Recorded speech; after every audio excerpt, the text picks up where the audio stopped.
Everyone, good morning. তো আমাদের সকালের কাজ পুরো কমপ্লিট হয়ে গেছে। এখন বাবাকে চা আর মুড়ি দিলাম, খেয়ে মাঠে গেল। এখন রান্না করব, মানে পুজোটা দেওয়া হয়ে গেছে যেহেতু আজকে বৃহস্পতিবার, তাই পুজোটাও দেওয়া হয়ে গেছে। এখন শুধু রান্না করব রান্না করে তারপরে কটা দেখি যদি ভিডিও করতে পারি তো করবো, কারণ মা বাড়িতে নেই যেহেতু, তাই ঠিকঠাক বলতে পারছি না যে ভিডিও করতে পারবো কি পারবো না।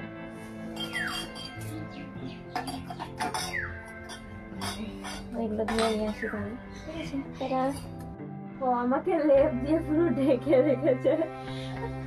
আমি মানুষটা ছোট বলে দেখো পুরো মুখটা বোঝা যাচ্ছে আমার এখান থেকে। আমি বললাম যে বিছানাটা তুলতে, মানে লেপটা এতটা ওজন না, আমি তুলতে পারি না, আর ও আমার উপরে সব চাপিয়ে দিয়েছে। হ্যাঁ, ওয়েলকাম। এখন সবজি বানাচ্ছি রান্নার জন্য, রান্না হবে সেই জন্য এখন সবজি বানাচ্ছি।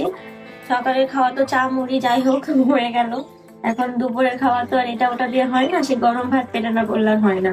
তাই এখন এই যে ফুলকপি আর আলু কুটেছি, মাছের ঝোল করবো, আর এদিকে বেগুন সিম বানাচ্ছি, হচ্ছে পালং শাকের একটা চচ্চড়ি করবো। এই আজকে রান্নার মেনু।